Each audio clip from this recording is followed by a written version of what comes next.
تو حضرت بہت سے یہ لوگ کنٹروورسی کے مطابق یہ پیغام آیا تھا کہ گھروں کے چھت کے اوپر جائیں اور اذان دیں، تو یہ لوگ جو ہیں یہ کہہ رہے ہیں کہ یہ بھی ایک بدعت ہے اور یہ کرنا نہیں چاہیے۔ تو قرآن اور سنت کے مطابق جب ایک پلیگ آتا ہے یا برا وقت آتا ہے، کیا کہ ہم اذان دے سکتے ہیں یا نہیں؟ اور قرآن اور سنت سے ان کی شان میں، قرآن اور سنت کی شان میں کوئی اگزامپل ہے اس معاملے میں یا نہیں؟ جی، اس سے پہلے میں اس بات کو پہلے پورا کر دوں۔ آپ نے سرکار غوث اعظم کا بھی تذکرہ کیا اولیاء سے مدد کے بارے میں۔ جی بالکل جی۔ اب حضور غوث اعظم رضی اللہ تعالیٰ عنہ اللہ کے ولی ہیں، یہ وہ بھی تسلیم کرتے ہیں، ہم تو تسلیم کرتے ہی ہیں۔ بالکل۔ اور اللہ کا ولی جھوٹ تو بول نہیں سکتا، بے شک۔ جو جھوٹ بولے گا وہ ولی ہوگا نہیں۔ بے شک۔ اب یہ جب سرکار غوث اعظم کو ولی تسلیم کرتے ہیں، یعنی سچا تسلیم کرتے ہیں، تو خود غوث اعظم نے فرمایا کہ جو میری مدد طلب کرے گا مشرق میں رہ کر، میں مغرب میں رہوں گا تو میں اس کی مدد کروں گا۔ ہائے ہائے ہائے ہائے ہائے، سبحان اللہ، بے شک۔ اب یہ دنیاوی زندگی میں فرمایا، تو یہ کہتے ہیں نا وصال کے بعد منع ہے، تو غوث اعظم رضی اللہ تعالیٰ عنہ کے اس فرمان کو حدیث کی روشنی میں ہم دیکھتے ہیں۔ نبی پاک صلی اللہ علیہ وسلم کے فرمان کا مفہوم یہ ہے کہ پوری دنیا اب کتنی بڑی ہے، آپ کینیڈا میں ہیں، مجھے وہاں آنے کے لیے 20 گھنٹہ فلائی کرنا پڑے گا سری لنکا سے، جی، لیکن پھر بھی یہ ایسٹ اور ویسٹ تو نہیں ہوا نا؟ نہیں۔ اچھا، اتنی بڑی دنیا اللہ کے نیک بندے کے نزدیک حدیث کی روشنی میں یہ آیا کہ جیسے ماں کا رحم وہ مفدی مدح۔ جی، اب اتنی بڑی دنیا اللہ کے ولی کے سامنے اتنی ملی میٹر ہے، صحیح۔ اس لیے کہ وہ مفدی مدد تک کچھ ملی میٹرز ہوتے ہیں نا۔ جی جی جی، اتنی بڑی دنیا لائک وہ مفدی مدد ولی کے سامنے ہے۔ اب میرے غوث اعظم نے دنیا میں رہ کر فرمایا نظرت الی بلاد اللہ جمعا کخردلۃ علی حکم اتصالی، میں اللہ کے تمام شہروں کو ایسے دیکھ رہا ہوں جیسے ہاتھ کی ہتھیلی میں رائی کا دانہ۔ ہائے ہائے ہائے ہائے، سبحان اللہ۔ جب دنیاوی زندگی میں اتنی بڑی دنیا غوث اعظم کی نظر میں اتنی چھوٹی، ہائے ہائے، تب دنیا خود ہی چھوٹی ہو گئی تو غوث اعظم کتنی آسانی سے دیکھتے ہائے ہوں گے ہائے اللہ ہائے، کی۔ سبحان اللہ، ماشاء اللہ۔ تو شرک کہنے والے خود غوث اعظم کو اللہ کا ولی مانتے ہیں، تو اس کو کیوں نہیں مانتے؟ بے شک۔ پھر اللہ نے فرمایا نا کہ میرا ولی مجھ سے طلب کرتا ہے تو میں اس کی حاجتیں پوری کرتا ہوں۔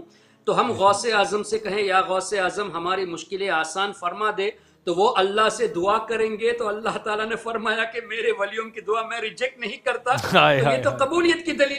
بے شک، ماشاء اللہ۔ رہی بات اذان کی، دیکھیے اذان جو نماز میں دی جاتی ہے وہ ضروری ہے نماز کے لیے، بے شک۔ لیکن اس کے علاوہ بچے جب پیدا ہوتے ہیں تو وہ بھی حدیث میں اذان کا تذکرہ آیا ہے، جی رائٹ کان میں اذان دیا جائے، لیفٹ کان میں اقامت دی جائے۔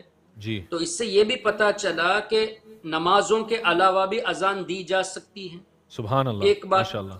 اسی طرح طبرانی شریف کی حدیث میں ہے کہ جس کا مفہوم یہ کہ حضور علیہ السلام نے فرمایا جس شہر میں اذان دی جائے اس دن اللہ تعالیٰ اس شہر کو بلا سے حفاظت میں رکھتا ہے۔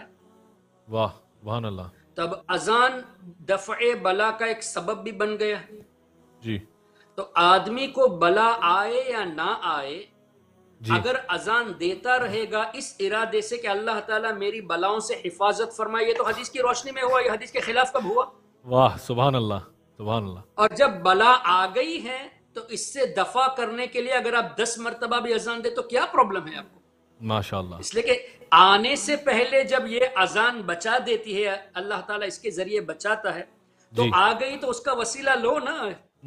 اب جو لوگ یہ کہتے کہ نہیں، اب اچھا اذان میں ہے کیا؟ اللہ کا ہی تو نام ہے، بے شک، اللہ کے حبیب ہی کا تو نام ہے، تو اللہ کا نام کیا دافع بلا نہیں ہے؟ بلا کو سب دور نہیں کرتا اللہ کا اس میں سبحان اللہ، اس میں شریف۔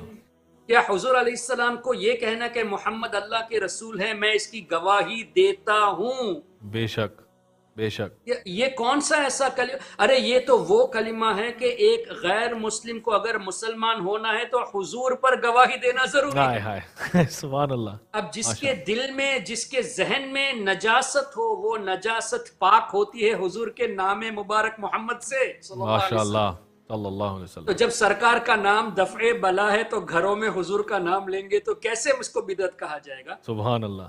پھر یہ حدیث کی روشنی میں ہوا نا کہ بلا سے بچنے کے لیے حدیث کی روشنی میں ہمیں اذان کا تذکرہ دیا گیا. لیکن یہ کہتے کہ نہیں نہیں یہ حدیث ضعیف ہے. اب ان کا مقصد یہ نا جو یہ نہیں کرتے وہ دوسروں کو کرنے دیتے نہیں. صحیح. اچھا اب اگر ضعیف حدیث بھی ہو تو مجھے بتائیے اذان دینا یہ فضیلت والی چیز ہے یا ہم نے اس کو فرض کہا ہے؟ فضیلت. یہ تو وہ جو سیکٹ ہے. اور جن محدثین نے حدیث کو کیٹیگرائز فرمایا کہ یہ صحیح ہے، یہ حسن ہے، یہ متواتر ہے، یہ مشہور ہے، یہ غریب ہے، یہ ضعیف ہے، انہی محدثون نے ان حدیثوں پر عمل کا حکم بھی دیا کہ صحیح حدیث سے کیا مسئلہ لیں گے، مشہور حدیث سے کیا مسئلہ لیں گے، اور ضعیف روایت کے بارے میں فرمایا کہ فضائل پر اس کو ہم لیں گے، عمل کیا جائے گا. جی تو آپ عجیب لوگ ہیں یہ لوگ کہ حدیث کی کیٹیگرائزیشن کو مانتے ہیں لیکن جو رولنگز انہوں نے اس رولنگز کو نہیں مانتے. ایک بزرگ نے کیٹیگرائز کیا اس کیٹیگرائزیشن کو یہ مانتے ہیں، لیکن انہی بزرگوں نے رولنگ دی اس رولنگ کو نہیں مانتے. یہ تو منافقت ہوئی نا. بالکل بالکل. تو انہوں نے جب رولنگ دے دی کہ فضائل پہ معتبر ہے تو اگر یہ حدیث ضعیف بھی ہو اذان والی تو یہ تو فضیلت والی بات ہے. تو اس میں حرج کہ ہم نے کب فرض کہا کہ ہم جو ہے نا متواتر اور صحیح حدیث سے پیش کرنے فرض تو نہیں کہا. جی تو ان ادر ورڈز یہ بلا سے بچنا نہیں چاہتے. اللہ تعالیٰ اگر یہ نہیں سمجھتے تو ان کو بلاؤں میں برباد کر دے. ہم سنی مسلمانوں کو اللہ تعالیٰ حفاظت میں رکھے اور ہمارے صدقے میں اللہ تعالیٰ ان لوگوں کو بھی حفاظت میں رکھے جن کے بارے میں اللہ کے نزدیک یہ ہے کہ اللہ تعالیٰ مستقبل میں انہیں ایمان سے نوازے گا. سبحان اللہ. اور جس کا ایمان ہی بچنا نہیں ہے تو اس کا دنیا میں رہنے کا فائدہ ہی نہیں ہے. اس لیے کہ یہ بھی حدیث کی روشنی میں ہے کہ اہل بیت یہ دنیا والوں کے لیے ایک پروٹیکشن ہے. حضور علیہ السلام کی آل یہ پروٹیکشن ہے حدیث کی روشنی میں. اور اللہ کے اولیاء جیسے اولیاء کی کیٹیگری ہے ابدال. ابدال کی وجہ سے زمین قائم ہے.